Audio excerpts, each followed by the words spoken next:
બોટાદ જિલ્લાના રાણપુર તાલુકાના ખોખરનેસ હડમતાળા ગામ પાસે નર્મદા કેનાલના સાયફંડમાંથી પુરુષની લાશ મળી આવી.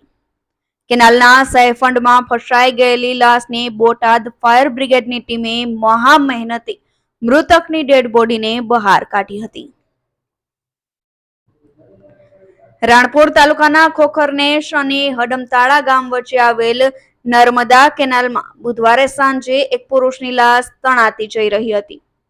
ત્યારે રાણપુર પોલીસ અને રાણપુર મામલતદારને જાણ થતાં જ રાણપુર મામલતદારની ટીમ અને પોલીસ સ્ટેશનના પીએસઆઈ જીડી આહિર તેમજ એમએમ શાહ સહિત પોલીસ કાફલો ત્યાં કેનાલે ઘટના સ્થળે પહોંચ્યો હતો અને લાશ સાયફંડમાં જતી રહી હતી ત્યાં સાંજના સમયે શોધખોળ હાથ ધરી હતી.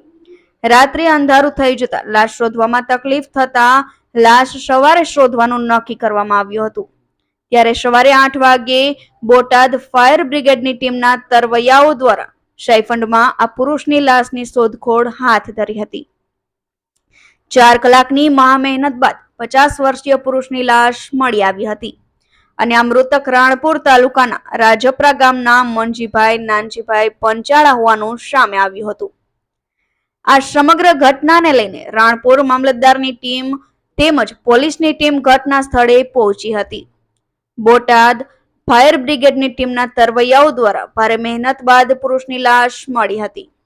ત્યારે મૃતક પુરુષની લાશને પીએમ માટે રાણપુર સરકારી હોસ્પિટલમાં ખસેડવામાં આવી હતી અને આગળની વધુ તપાસ રાણપુર પોલીસ દ્વારા ચલાવવામાં આવી રહી છે.